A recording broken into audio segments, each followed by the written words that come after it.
James and I grew up together. After we got engaged, he secretly planned a trip abroad with Mia, the woman he had secretly adored for years. The day before our departure, he was at a golf course lounge, chatting with his friends and Mia. "You just got engaged, and you're already taking Mia out? Aren't you worried Olivia will find out?" one of his friends asked. James smirked. "I hired a man to pretend to be her admirer. He'll keep her busy so she won't have time to notice me. And if something really happens between them, I'll just conveniently call off the engagement and be with Mia without any issues." I trembled upon hearing those words from outside the door. I turned to the man behind me, his handsome face filled with guilt. Tears streamed down my face as I whispered, "Then let's just fulfill his wish and get married." But as I was preparing for the wedding, James knelt in front of me, pain in his voice. "Olivia, I was wrong. Please don't marry him." As I read the message from the wedding planner, I hesitated, unsure if I should really change my wedding plans. Just then, James returned, suitcase in hand. He opened the door, walked into the living room, and impatiently shouted, "I'm starving. Olivia, come out and make me something to eat." James's voice was harsh, and I frowned as I quickly turned off my phone and rushed to the kitchen to prepare him some noodles. But when I brought the bowl to him, he didn't even touch it. Instead, his eyes studied my face, as if probing. "While I was gone, did you meet someone else?" His words made my heart skip a beat. I immediately remembered what he had said in that private room at the bar. A painful, suffocating ache tightened in my chest. I knew he was referring to Leo, the man he had hired to pretend to pursue me. Maybe Leo would end up as my groom at my wedding in a month. I forced a calm expression, looked him in the eye, and answered, "No." James looked at me with a hint of doubt in his eyes. He studied me for a long time, then muttered, "Could it be that man got paid and didn't do his job?" "Huh? What are you talking about?" James quickly changed the subject, flustered. "Nothing. This noodle is really good, though." After scarfing it down, he wiped his mouth and gave me an order, as if entitled. "Make some seafood porridge. I need to take it with me to eat later." Seeing me sitting still, he frowned and opened his suitcase, tossing a small blue velvet jewelry box in front of me. "Here, I bought this for you while I was away. Don't lose it, it's expensive. Now, can you go make the porridge?" I opened the box and found a pair of tiny diamond earrings, barely the size of rice grains. Before I could close the box, James impatiently grabbed me by the arm, yanked me out of my chair, and pushed me toward the kitchen. "Hurry up, I have things to do later," he said. "If the other party decides not to sign the contract because of the delay, the company's loss won't be something you can handle." Since James's company had gotten on track, he'd been saying things like this to scare me. I watched the shrimp boiling in the pot, a wave of sourness rising in my chest. How laughable that someone who's allergic to seafood would now be making seafood porridge. When I handed him the thermos with the porridge, he looked at it with disdain. "What took you so long?" he grumbled, then quickly left through the door without even looking back. I stared at the burn on my wrist, a bitter smile creeping up on my face. I was about to find the first aid kit when I accidentally saw a receipt on top of his open suitcase. It was for a $2 million diamond necklace, with a note clearly stating that the earrings I received were a free gift. I looked at the receipt, my finger slowly curling into a fist. The bitterness inside me grew, so sharp I couldn't even feel the pain in my wrist anymore. I opened my phone to distract myself and happened to see a new post from Mia. She was holding a bowl of seafood porridge, smiling happily at the camera. The diamond necklace she wore was unmistakably visible. The caption read, "Food from my beloved is even better than the rarest delicacies." I looked up at the picture on the wall, taken at our engagement party. Tears streamed down my face. James, being by your side is so painful. James, who lived in the villa next door, had grown up with me. He was handsome and smart, always ranked first in our grade. As a child, I admired him greatly, especially since I was always the one falling behind. In our senior year of high school, I studied day and night, determined to get into the same university as him. Finally, on the day of our graduation, I mustered up the courage to confess to him. He was drunk, his gaze lingering on me for a long while. Just when I thought he would reject me, he said, "Okay, let's date now." Before I could even process it, he pulled me into his arms, his warm lips pressing against mine, and I was instantly lost in the kiss. Because of that kiss, even when James rejected his family's help and rented a basement apartment, I willingly stayed by his side, enduring hardship. During his startup phase, some mutual friends advised me, James likes someone else. He's just passing time with you, don't let yourself get hurt. But I didn't believe them. I put my heart into it, hoping that the years of companionship would earn me his real love. In the end, I lost that bet. On the day of our engagement party, after James received a message from Mia, he immediately left without saying a word. He left me, who was on stage toasting the guests, without a second glance. I could feel the sympathy in the eyes of the people around me as I held back tears, saying, he had an urgent matter at the company. When I got home and sat down, I couldn't help but stare at his new Instagram post all night. A pair of intertwined hands in the photo burned my eyes with their painful truth. Since then, James's comings and goings became more and more unpredictable. After showering, he'd go straight to the study. I stood outside the door, clearly hearing laughter from within. I pretended not to notice and asked James what he was doing in the study all night. He shot me an annoyed look and said coldly, "You're too dumb to understand, so don't ask about my business anymore." Those words sank deep into my heart, and my mood grew even darker. As I was chopping vegetables, I absent-mindedly cut my finger. Looking at the deep wound, James had no choice but to leave his study and take me to the hospital for stitches. When I opened the passenger door, I saw a bunch of stuffed toys and cute stickers in the car. My nose twitched, and suddenly I remembered the soft keychain I had left in the car once. He had seen it and immediately thrown it in the trash in disgust. Seeing me looking at him now, he quickly moved the toys to the back seat and said, "Now you can get in." I tried to ignore the sickly sweet scent of the stuffed animals and was about to get in when his phone rang suddenly. "Are you hurt?" "I'll come over right now." He frowned and looked at me. "Go to the hospital yourself. I have something to take care of." I watched the car disappear quickly from my sight, and suddenly, my eyes stung with pain. After the treatment, I unexpectedly saw a post from a mutual friend on Instagram. I used the location tag and found the golf course. Inside the private room, James had Mia in his arms, and the tenderness in his eyes was something I'd never seen before. Before I could even feel sad, I heard him say something in the lounge. The stranger James had hired was standing right behind me. He looked at me with concern in his eyes. "Don't be sad." James didn't come home again that night. The next morning, as dawn broke, the vibrating sound of my phone woke me up from my sleep. As soon as I answered, James's commanding voice came through the phone. "Make a few of your best dishes right now, and deliver them to the address I sent you before noon." Before I could speak, James quickly hung up the phone. I stared at the storm outside, and while driving, I nearly had an accident multiple times due to the blurry visibility. After buying the ingredients, I didn't stop, hurriedly cooking 4 dishes and packing them into thermal boxes. When I finally arrived at the hotel room James had sent me, drenched in sweat, and knocked on the door, it was Mia who answered. She was wearing a bathrobe, and her neck was covered in red marks from a night of indulgence. Mia smiled brightly as she took the thermal box. "You must be Olivia, right? James said you're a great cook. Thank you for bringing food for me." She kept sizing me up. "Your cooking skills are really impressive." "I'm such a fool, I tried to make James dinner last night, but I cut my finger with a knife." Mia held up the finger wrapped in a band-aid and waved it in front of me. "He's so worried about me, he wouldn't let me cook anymore. He said we have a maid who can bring me food whenever I need it." "That must be you, right?" Her obvious provocation pushed me to the edge. I snatched the thermal box out of her hand, and when Mia tried to stop me, she realized she couldn't overpower me. Suddenly, she bent down and bit my hand.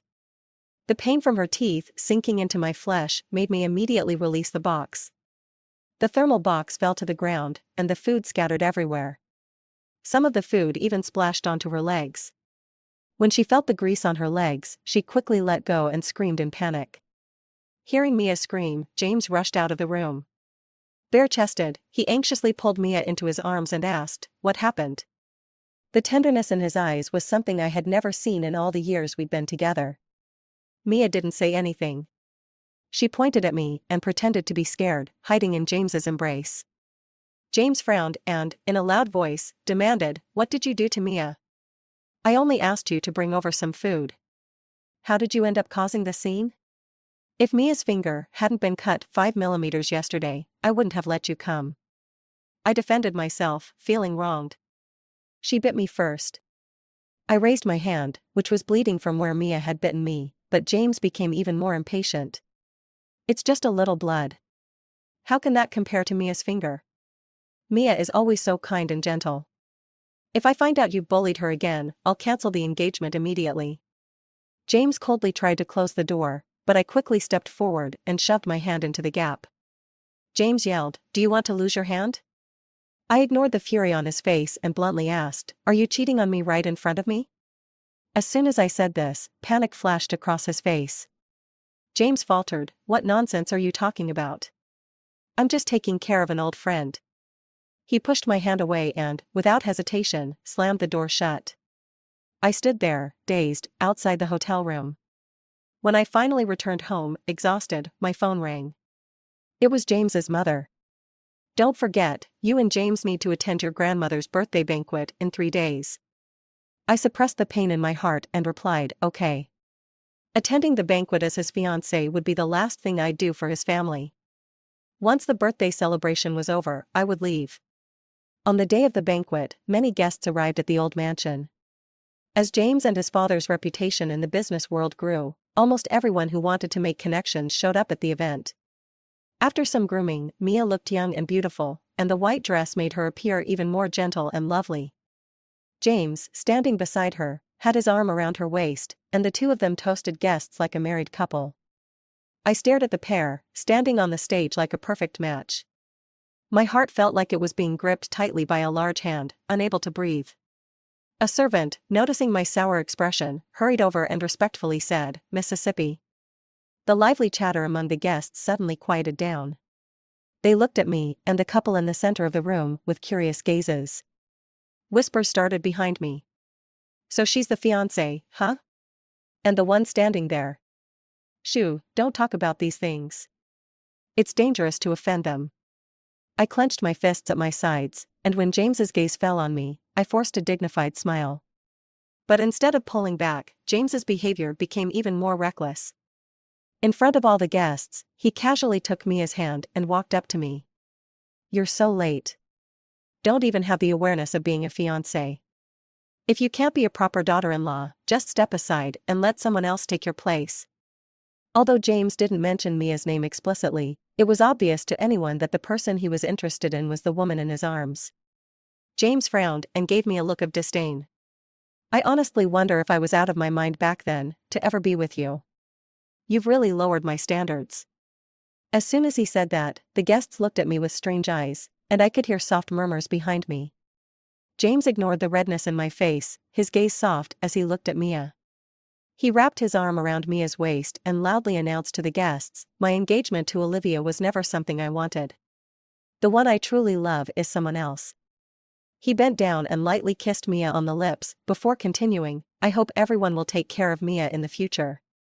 I stood there, watching the two of them at the center of the room, as if I was being drenched in cold water, trembling uncontrollably. I felt like a joke, being laughed at and trampled on by everyone here. My face went pale, and my heart turned to ash as I listened to these words. In that moment, all the love I'd held for James over the years instantly shattered, disappearing without a trace. I tightly clenched the fist hanging by my side, trying to appear calm, and walked up to James. In front of all the guests, I said firmly, "Let's call off the engagement." As soon as I finished speaking, James froze for a moment, then sneered, "Are you serious? Don't come crying to me later when you regret it." I shook my head. "I will never regret it." I took off the jade bracelet, a family heirloom passed down to the daughter-in-law, from my wrist and handed it to Mia. "This will be yours from now on." James looked at Mia's wrist, his expression darkening. "Have you really thought this through? Even if you beg me on your knees to take you back, I won't agree." I kept a blank face. "Fine, I understand. Don't worry, I won't trouble you anymore." I quickly turned around, not even looking back as I prepared to leave. But James' mocking voice came again from behind me. "Just wait and see. I know her too well. She'll beg for my forgiveness within 3 days." I froze at those words. Then, I pulled out my phone and dialed the number that wasn't saved in my contacts. "Would you marry me?"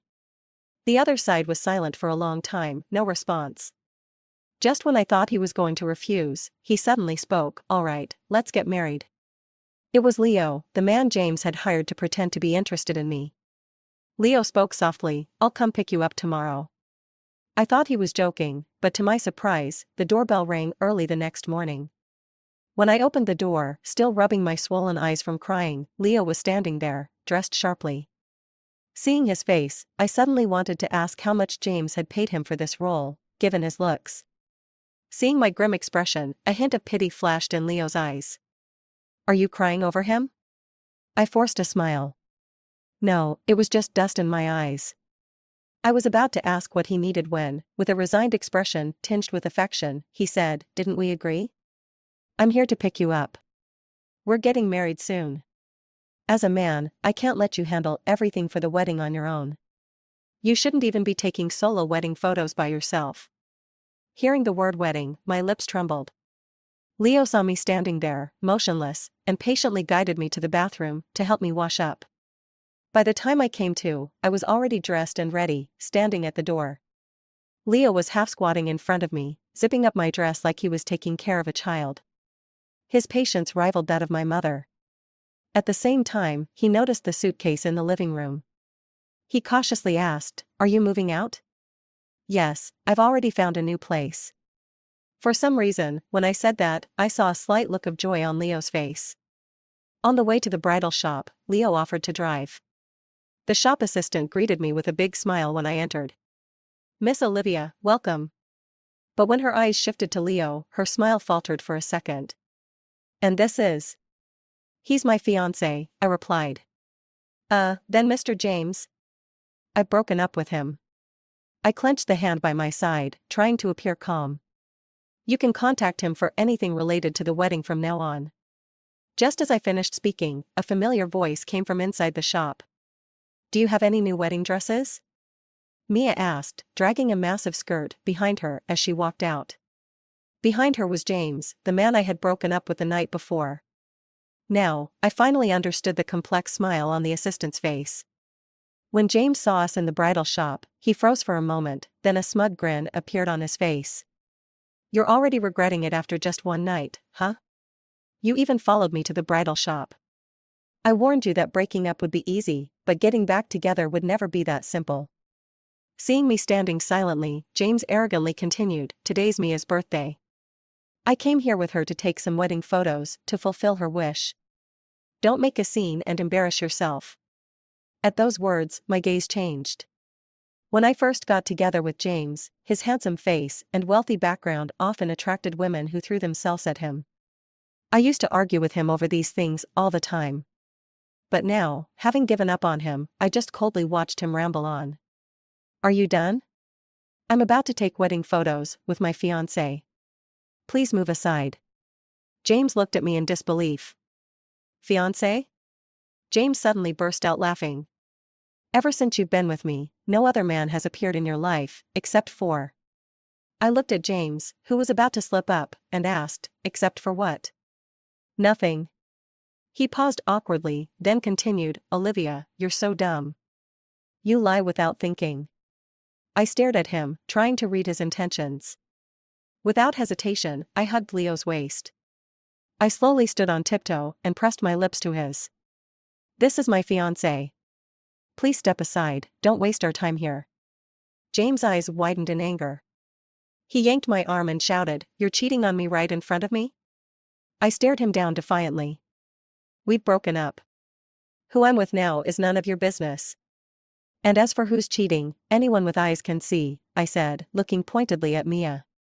James retorted, "A man of my status always has a few women around. Mia is gentle and considerate, I'd be a fool not to marry her." I sneered. "Fine, I'll break up with you. That way, you and she can be together openly." I forcefully pulled my arm from James' grip and said to the assistant, "Quick, get me the latest wedding dress to try on.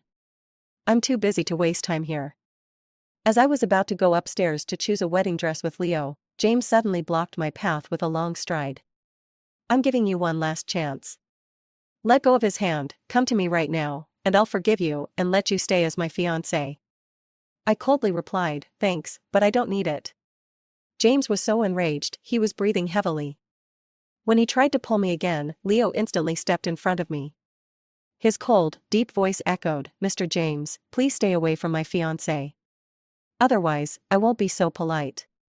Seeing James sneer at him, Leo calmly continued, your company is having issues with our family's partnership. My family values how much their partners care about family, and I don't think you'd want them to find out about your affair with another woman. James gritted his teeth and spoke. He unwillingly glanced at me, took a deep breath, and then said, after all these years together, are you really going to just walk away so easily? Before he could finish, Mia, who had been standing next to him the entire time, suddenly clutched her chest and collapsed into his arms. With a fragile look in her eyes, she gazed up at him and said, my chest hurts so much. Please, take me away from here. James hesitated and looked at me. Mia caught the glance he threw in my direction, and then let out a pained cry, stifling her voice. Without another moment's hesitation, James scooped her up in his arms and quickly strode out of the bridal shop. As they were about to disappear from view, Mia shot me a look filled with resentment and unwillingness. I stared back at her, silently mouthing, he's mine. Leo, noticing her lips move, immediately stepped in front of me to shield me. I glanced down at his hand, gripping my arm, and felt an inexplicable sense of safety. After we finished taking the wedding photos, the cool night sky hung above us, the moon already high. Leo drove me straight back to the villa. Once the car stopped, I voiced a question that had been on my mind, is that the company you mentioned earlier? Leo smiled. That's the company my grandfather founded. His words left me stunned, my eyes wide in disbelief. So, the man James casually brought in has such a prominent background. I couldn't help but wonder what James would think if he knew Leo's true identity. As I opened the car door and was about to get out, Leo grabbed my hand. Olivia, it's still not too late. How about I help you move to your new place now? I glanced at the dimly lit villa, remembering the loneliness of living here alone. After a brief moment of thought, I nodded in agreement. But as soon as I opened the door, a cold voice laced with anger rang out from the couch, you've finally decided to come back so late. James was sitting in the dark living room, his icy tone sending a chill down my spine. James stood up quickly from the sofa, walking swiftly to me. Are you really this unwilling to let go of him? Did you find some man to show up in front of me and make me jealous on purpose? Do you find this amusing? He took another step closer, advancing relentlessly. Even though my back was pressed against the wall, and there was nowhere left to retreat, his presence only felt more suffocating. James reached out, trapping me in the narrow space between us.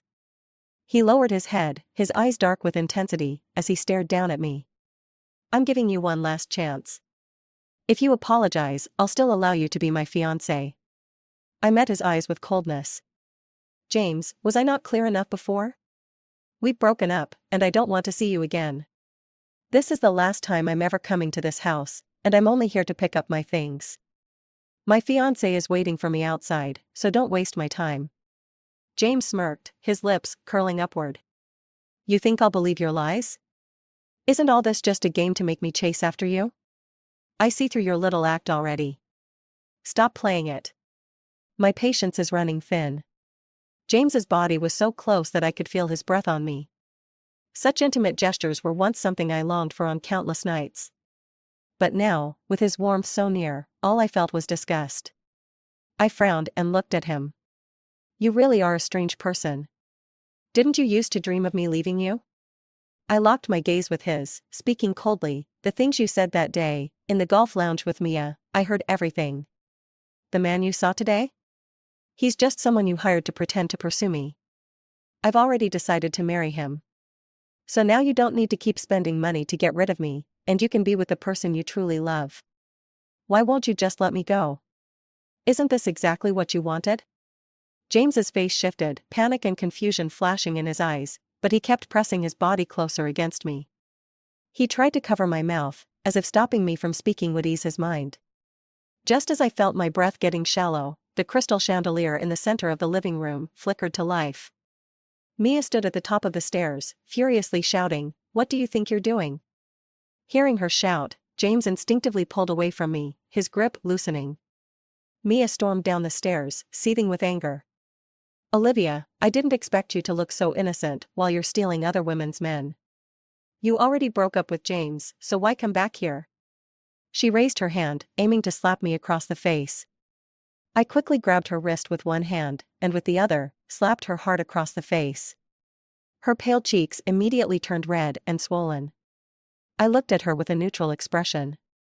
This is your punishment for seducing my ex-fiancé and betraying me. Ignoring her stunned gaze, I grabbed my suitcase and walked away without looking back. As I stepped out of the villa, I heard her whine to James behind me. She slapped me so hard. You need to stop her and make her pay me back for this.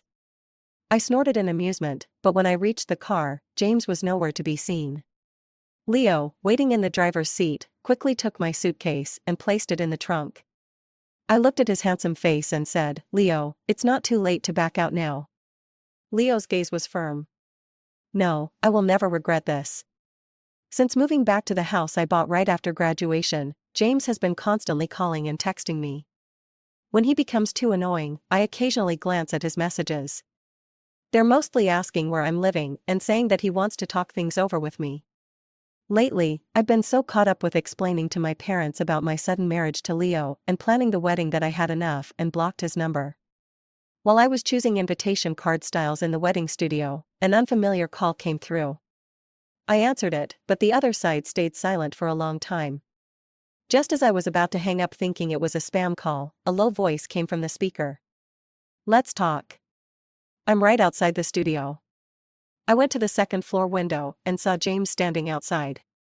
His hair was messy, and he leaned against the car behind him. It seemed like he felt my gaze because he immediately looked up, our eyes locking for a moment. Leo, noticing my change in expression, asked worriedly, Is there something you need to deal with? I pointed down at James. He wants to talk. Leo glanced at him, then nodded softly, Okay, I'll wait for you. James was visibly excited when he saw me come downstairs. Suppressing his emotions, he wordlessly grabbed my arm and led me to a nearby cafe. It had only been 2 months since we last saw each other, but he looked so much more worn out. The dark circles under his eyes made his face look drained and dull.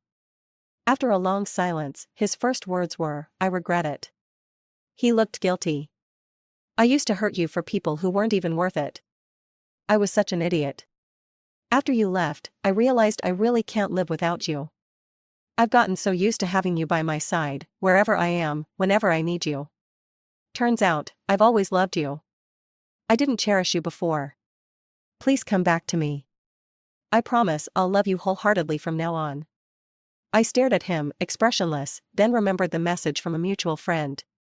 A few days ago, James and Mia had a public argument, and for some reason, he ended up hitting Mia. He even spent a few days in the police station afterward. When he got out, Mia was nowhere to be seen, but he often posted on Instagram, talking about how much he missed me and even sharing pictures of those little couple trinkets I'd once bought. I looked at him coldly and said, Sorry, I can't do it. As I stood up to leave, James grabbed my arm. Are you really going to throw away the years of our relationship so easily? I pried his hand off. You were the one who betrayed me first. I walked out of the cafe without a second glance, only to see Leo standing by the door. I looked at him, confused, and asked, What are you doing here?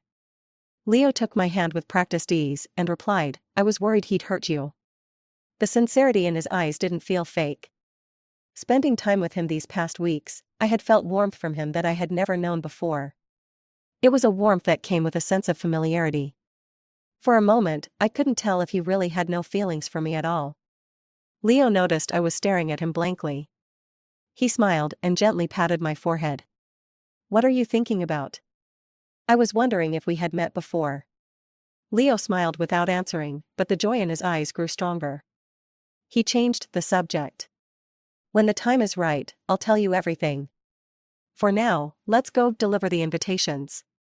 On the day of the wedding, when my parents learned what James had done to me, they used their long-established reputation in the business world to invite many political and business elites. The wedding was even grander than I had originally planned. They simply wanted to vent their anger on my behalf. When it came time for the ring exchange, James suddenly burst through the doors from somewhere. He had dressed himself up in a well-fitted suit, looking completely different from the man I had seen that day. He gazed at me with deep affection. "He's just a substitute I hired. Don't let him fool you. He has no real feelings for you, and you won't be happy with him after marriage. Please, give me another chance. I'll prove my love for you with my actions." I glared at him coldly, ready to tell the security to throw him out, when a disheveled woman rushed in. She grabbed James by the collar and shouted, "Didn't you say I was the one you loved the most? Come with me. Let's get married." James shoved Mia away in disgust, scowling as he cursed, "You filthy woman who slept with other men, who's already aborted countless children, and hid these dirty things from me, cheating me out of so much money. You're not worthy of me. Get lost." Mia screamed in madness, "I'm not leaving. I don't believe you really want me to go." She turned her gaze to me. "It's her, isn't it? She's the one seducing him. Filthy bitch. If you die, no one will fight me for James." She suddenly pulled out a fruit knife and lunged toward me. Leo, reacting quickly, grabbed my hand and tried to run, but the long train of my wedding dress tripped me, and I fell to the ground. As I desperately tried to get up, the knife was already in front of me. I froze in place in sheer terror, squeezing my eyes shut. I expected to feel a sharp pain, but after a few seconds, there was nothing. Nervously, I opened my eyes and saw James standing beside me, blocking the knife. The blade was deeply embedded in his shoulder. Mia screamed in anguish, "Why are you saving her?" Before she could finish, a sharp voice rang out, "Freeze! Drop the weapon." The police quickly took control of the scene, putting handcuffs on Mia and rushing James to the hospital. When the police had handled everything, I stood on the stage, looking at the mess that had once been a romantic wedding, feeling a mix of emotions. Leo comforted me, holding my hand. "Don't be sad. This is just an accident in life." Then he suddenly grabbed the microphone. In front of the remaining guests, he knelt before me. Leo looked at me with deep affection. "You once asked me if we had met before. I'm going to answer that question for you now." He pulled a handkerchief from his pocket and held it up to me. "Actually, we met in kindergarten. James wasn't the only one with you throughout your school years. I was there too, hiding in the corner, too shy to speak to you. When you used this handkerchief to wipe the dust off my scraped knee, that was when I fell in love with you. I only worked for James because I didn't want you to get hurt. I've always been sincere with you." Leo gazed at me with love, holding up the diamond ring. "Olivia, will you marry me?" Tears of joy welled up in my eyes as I listened to his words. I thought back to the boy with glasses from my memories. Wiping the tears from my eyes, I choked out, "I do." With the blessings of the crowd, I completed this imperfect but unforgettable wedding. 3 months after the wedding, I heard from a friend that Mia, who had just been released from prison, had gone to find James again. They were having an argument in the street when a runaway train crashed into them, killing both of them instantly. Sitting by my bed, I felt a mix of emotions. I never imagined the person I had loved for over a decade would end up with such a tragic end. End of the story.